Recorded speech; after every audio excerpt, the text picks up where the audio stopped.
Are you looking forward to set up voicemail on iPhone? Then here's a step-by-step process on how you can easily enable the voicemail on iPhone. Start by heading over to the settings of a device.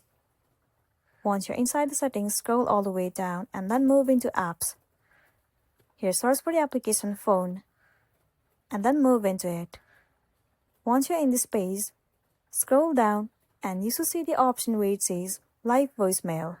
If the option is not available, it might be because you haven't updated the software version to the latest version.